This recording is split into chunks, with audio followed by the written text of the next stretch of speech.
Right, we're moving on from there. The question of his universality versus his specific nature as an Arab.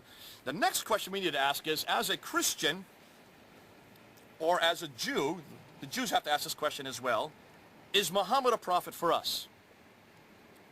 As a Christian, I want to know if Muhammad is a prophet for me. And I have to go back to the Quran. In fact, I have to go back to Surah 2, Ayah 120, Surah 3, Ayah 28, and Surah 5, Ayah 54. Let me just read what they say, these three references. O ye who believe, take not the Jews and Christians for your friends and protectors. They are but friends and protectors to each other. And he amongst you that turns to them for friendship is one of them. Verily, Allah guideth not a people unjust. Now, when I read that, that's rather troubling, because it seems to suggest then that Muslims are not to take me as Christians as friends, because we are friends with Jews. We are friends with one another. And if you were to take us as friends, you are one of us. Now, we do know that when Muhammad was living in Mecca, he did certainly befriend the king of Abyssinia. In fact, he sent some of his followers. If you look at his biography there in Ibn Hisham, also Ibn Ishaq, it talks about the fact that some of his followers were sent to Abyssinia to be basically for safekeeping during a troubled time there in Mecca. It's when he moved to Medina that the problems began. And here specifically is where we're going to look and we're going to zero in, because the Jews then come into play here. Because when he moved to Medina in 622, there were three Jewish tribes living in Medina. We know that they were the Banu Qanuqa family, they were the Banu Nadir family, and the Banu Qurayza. These are the three Jewish families. Each of them had had their own garrison outside of the city. They were basically the most influential people. They were the most affluent people there. They were the ones like Jews were in that area. They had an awful lot of control over the trade. Because they controlled so much of the commerce, Muhammad wanted to make an alliance with them. That alliance was made in 622, though we don't have reference to what that alliance is. Many people try to say this is the Treaty of Medina. I doubt very much that is the treaty, because when you look at the Treaty of Medina, the very first article in that treaty stipulates that Muhammad would be an arbiter between man and God. No Jew in his right mind would ever allow Muhammad to be an arbiter between man and God, for the very same reason that we saw in the earlier video. He disqualifies himself in 4 categories. So certainly the Treaty of Medina is not the treaty that we're looking at. It's a Medina that we only read about from the 9th century, probably redacted back to the 7th century. But certainly there was a push by Muhammad to create an alliance, to have a kinship with the Jews there, because he wanted to bring them into the fold. The Ansar, who were already there, the Arabs who lived there, did have too much of a problem with him because he was from their same background. For the first 2 years, the relationship went well. But in 624, Muhammad then decided to attack one of the Meccan tribes, a caravan that was coming from Gaza, coming back to Mecca. And he attacked them at the Battle of Badr, at the plain of Badr. And it says there that with around 300 men, he was able to defeat these Meccan merchants with over about 900 to 1,000 men. Came back from that battle victorious, and of course, turned towards the Jews and asked them why they didn't support him. And when they refused to support him, he then turned to the first tribe, the Banu Qanuqa, and threw them out of Medina, took the prisons for himself. A year later, the Meccans came to revenge that attack, and you have the Battle of Uhud. In the Battle of Uhud, Muhammad was gravely wounded. He lost that battle. He did not win that battle, as much as Muslims like to claim. He lost that battle, almost was killed, came back humiliated back to Medina. He was angered, and he turned to the other Jews there, specifically the Banu Nadir family, blamed them for not supporting him, attacked them, took them, threw them out, set them up to Khaybar in the north, and then took all their provisions for himself and the Ansar and Muhajirun, those who had followed him.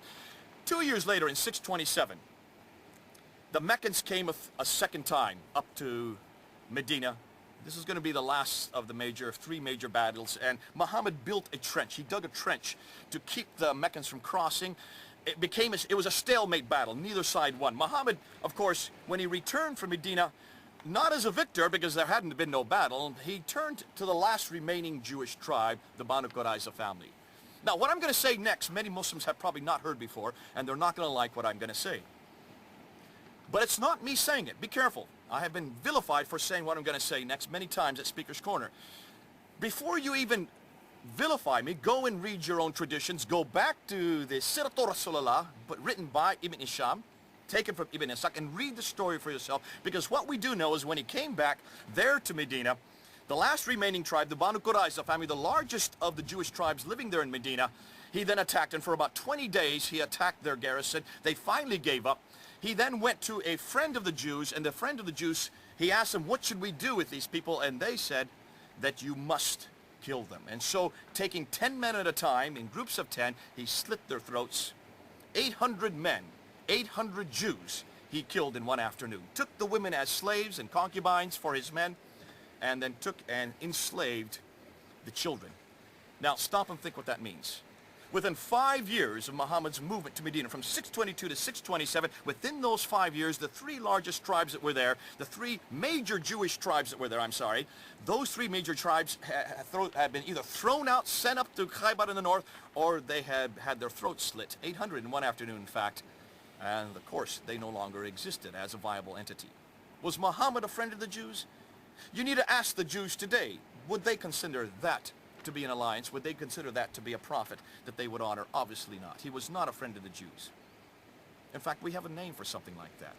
It almost seemed to suggest genocide, taking and eradicated an entire people from a city that they had been in, a city that they had more right to be in than Muhammad himself. So the question is Muhammad a prophet for everybody? Is he a prophet for me as a Christian? I would have to say no, for the four criteria that I said earlier, but also I don't see anything in the prophet's life and what he said that builds upon or even adds to what I have in the gospel. I've got everything I need. I've got assurance of salvation. Why do I have to go back to a prophet that gives me no assurance? Why do I have to go to a prophet that even says here, as we read in Surah 2, Ayah 120, in Surah 3 and Surah 5, that Muslims are not to be friends of me. If I were a Jew, I'd have an even greater problem, because looking at the history and see what Muhammad did to those three tribes there in Medina suggests to me that Muhammad was not a friend of the Jews. Can you then understand why so many Muslims today have a problem with Jews? They just have to look back at the example of their own prophet. But see, Jesus never says that. I don't see anywhere in Jesus' message, in the gospel of Jesus Christ, he never says, do not be friends with this people. He never put anybody to the sword. He never demanded a treaty with them. He never demanded that they pay allegiance to him. He never demanded that he be an arbiter between God and him. Everything that Jesus says was an offering. You volunteer whether or not you want to follow Jesus Christ. We cannot force people to follow Jesus Christ. We cannot force them to follow any type of treaty, and certainly never are we permitted to use the sword to impose anything. In fact, the one time a sword was used in Matthew 26, verse 52, by Peter, who was defending Jesus there in the Garden of Gethsemane when he was going to be arrested, what did Jesus do after Peter had cut off the ear of the servant? He took the ear, put it back on the servant, turned towards Peter and said, put away your sword. He who lives by the sword dies by the sword. There's my paradigm. What a prophet for today. What an authority for today. And what a paradigm for today. Now, Jesus does not impose his will on other people. It's all free. It's voluntary. Any one of you can come to Jesus Christ. You're open to it. We don't impose it. We don't force it. As you notice, everything we've been doing in these videos is talking about it, debating. That's all we're permitted to do. The choice is yours. You need to ask, are you going to follow Muhammad, who eradicated those who stood in his way? Or are you going to follow Jesus Christ, who accepted them willingly? Love them unconditionally. The crucifixion, the cross, was for you, for everybody. I give and I leave that question with you. Let's debate it. Let's talk about it. This is Jay, over and out.